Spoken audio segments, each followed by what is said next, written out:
pag nilalapit ka sa bakal, mas bumababa. Pag nilalayo, kapag lumalayo, mas tumataas. It's just wrong. Nang mapuntahan namin ng lugar kung saan naramdaman ni Ace na gumaan na ang likuran ng kanyang motor. It's at 82, 84, 86, 83. Ang average natin is supposed to be at 40. Dapat 40. I know average. In this area, it's 75, 78, 87, 90. And so going back to the average, 30, 20, done extremely high. Something's amiss with that spot. Ayun. Ha! Wait, may borrow your assistant for a while. Try to walk in a straight line.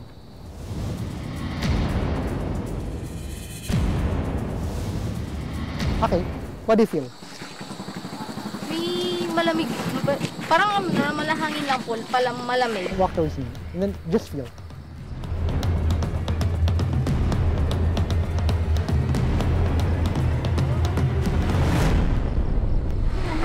Nawala po ako sa balance. Nawala ka sa balance.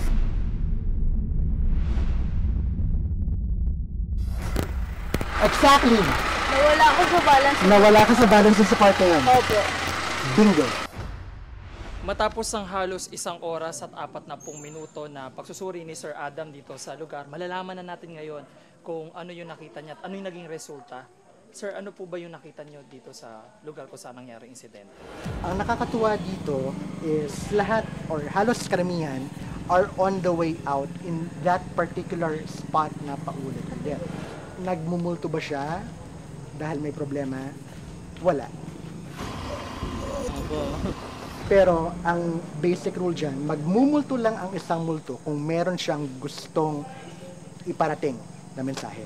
Kung isipin natin, nagmamotor ka, or halimbawa, meron kang sasakyan, may umangkas sa'yo na matanda, anong gagawin mo? Magdadahan-dahan kasi matanda. Magdahan-dahan ka kasi mag-iingat ka. Yung ginagawa ng matanda, kaya matanda yung pagpapalitaw niya sa mga tao kasi pinoprotektahan niya yung mga motorista.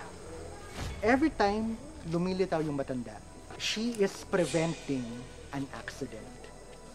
Pinoprotektahan niya yung mga pwedeng maaksidente dahil dun sa kalagayan nila. Hindi siya nagbubulto. Pasaan po kayo? Tinukoy ni Adam ang ilang bahagi kung saan naging abnormal ang reading ng kanyang electromagnetic detector. Dito raw ang mga bahaging delikado at maaaring makaaksidente sa mga motorista. Yung una dito, may hukay dyan. Pag mabilis ang takbo mo, hulog ka, bali yung buto mo. Yung fourth, kung saan naglakad si Trish. Kaya I asked her kung ano yung pakiramdam niya. When she walked on that path, parang biglang naging unstable. Kumbaga hindi solid yung dinaanan niya. So kumbaga na-off balance siya.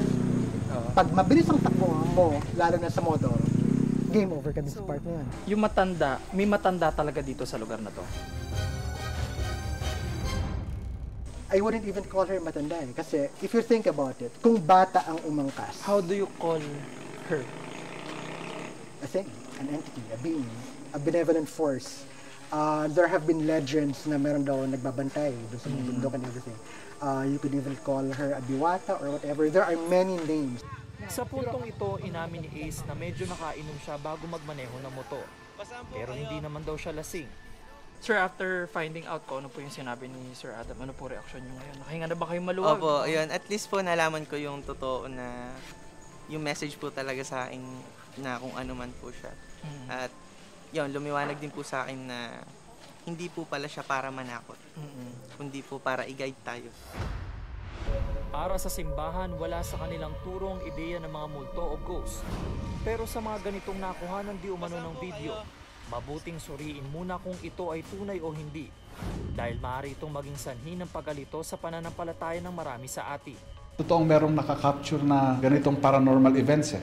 Hindi natin yan makontrol ngayon kasi nasubmit na the Catechism of the Catholic Church and even yung position ng Church, mga teachings, would only be about faith, living the Catholic faith. Kapag merong ganyan paranormal activities, the first thing we need to do is to always utter prayers. Ano o sino nga kaya ang matandang umangkas di umano kay Ace? Ano ang pakay niya sa mga nagdaraang motorista? Totoo nga kaya ang nai-record na boses? Pinasuri namin sa isang audio editor ang video at ang boses na nakuhanan ni Ace. Ito ay para malaman kung sa technical na perspektibo ay original nga ba ang recording o maaring edited ito. Para sa akin, yung sounds niya, edited siya kasi medyo masyadong clear yung boses ng nagsasalita nung nagmamotor. Nakakapagtaka na mas clear yung audio nung nagsasalita na nagmamotor. Opo. Gabing-gabi na nga po, madaling araw na nga po, Nay.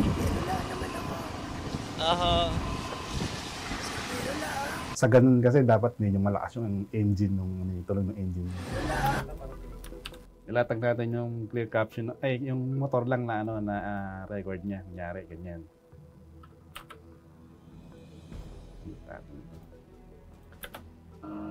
Ayan. Let's say ganyan yung walang dialogue. Tapos ito yung dialogue na ito yung usapan nila. Pwedeng nilatag lang, ni-record lang nila yung voice somewhere else. Tapos nilatag nila dun sa sino nag-record sila ng video na may tunog ng motor.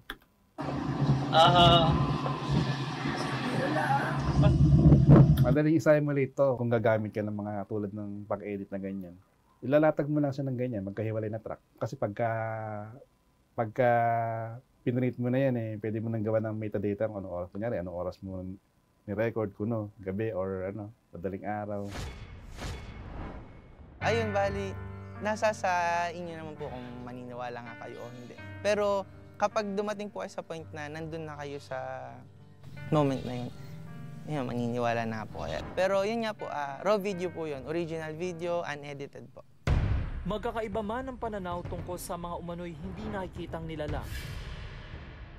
Iisa lang ang malinaw sa karanasang ito ni Ace. Hindi na kailangan na nakapangingilabot na pangyayari.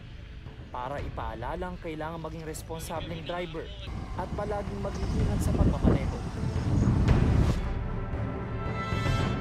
Ako si James Agustin kasama sa iisang brigada.